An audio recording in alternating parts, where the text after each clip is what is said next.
ინტერვიუ, რომელსაც BMG თქვენთვის მომავალ კვირას ამზადებს, ეხება წლის კიდევ ერთ თუ არა ყველაზე მნიშვნელოვან მოვლენას, რომელიც ეხება პირველი ქართული კომპანიის Lion Finance Group-ის გაწევრიანებას დიდი ბრიტანეთის საფონდო ბირჟის წამყვანი, ASEI კომპანიის FTSE ინდექსში.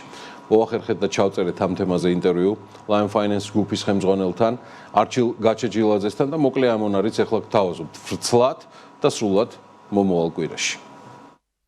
ესეთი ტიპის მნიშვნელოვანი ცვლილებები, ჩემი აზრით მნიშვნელოვანი, რომელსაც ექნება ხელშემწყობი ეფექტი ინვესტიციების მოზიდვებისთვის, რა თქმა უნდა, რაც დრო დაჭირდება იმისთვის, რომ ეს აისახოს.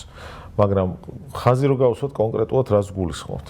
ანუ ერთის მხრივ, როცა საქართველოსთან არის წარმოდგენილი ისეთი ტიპის ინდექსში კომპანია, როგორც არის FTSE 100-ში, ფაქტიურად ჩათვალეთ, რომ ყველა ინვესტორი, რომელიც არის ინგლისში და უკვე მეტად და მეტად ამერიკაშიც და სხვა აზიის ქვეყნებშიც, ისინი უკვე სწავლობენ შემადგენლობას, ასე ვთქვათ, ამ ისტორიის და შემადგენლობის სწავლა გულისხმობს იმას, რომ აუცილებლად უნდა გაეცნონ საქართველოს ეკონომიკას და რეგიონის ეკონომიკას იმისთვის, რომ გაიგონ ეს ბიზნესი რას წარმოადგენს და გადაწყვიტონ, უნდა ჩადონ ამაში ფული თუ არა.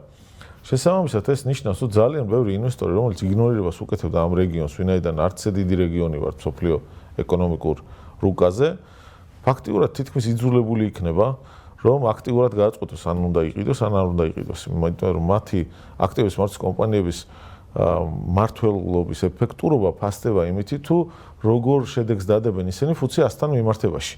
შესაბამისად, ან FTSE 100 ფაქტიურად უნდა გაიმეორონ პატარა ცვლილებებით. და ან და უნდა გადაწყვეტონ, რომ იცი რა არის, აი Lion Finance-ში არ ჩავდებ ფულს, მაგრამ ჩავდებ რაღაცა სხვაში. და ძალიან რთულია ამის გაკეთება, ვინაიდან ჩვენ საკმაოდ მზარდი კომპანია ვართ და PE multiple, რასაც ქვია, ასე ვთქვათ, შეფასების კოეფიციენტი არც ისე მაღალი გვაქვს ინგლისურ კომპანიებთან შედარებით. შესაბამისად, აუცილებლად დაჭირდებათ, რომ შეისწავლონ საქართველოს ეკონომიკა რეგიონისგან და ეს არის უკვე ის ბაზა, რომელიც დახვდება სხვა ყველა კომპანიას, რომელიც გააწყვეტავს, რომ აქციები გაყიდოს ლონდონში. სხვა სიტყვებით რო ვთქვათ, განათავსოს ლონდონში. სხვა სიტყვებით რო ვთქვათ, ეს არ არის აუცილებელი, რომ FTSE 100-ში შევიდეს შემდეგი კომპანია, ეს იქნება ნებისმიერი ქსელური კომპანია, რო დავასახელოთ აქ, ხო, მსხვილი კომპანიები.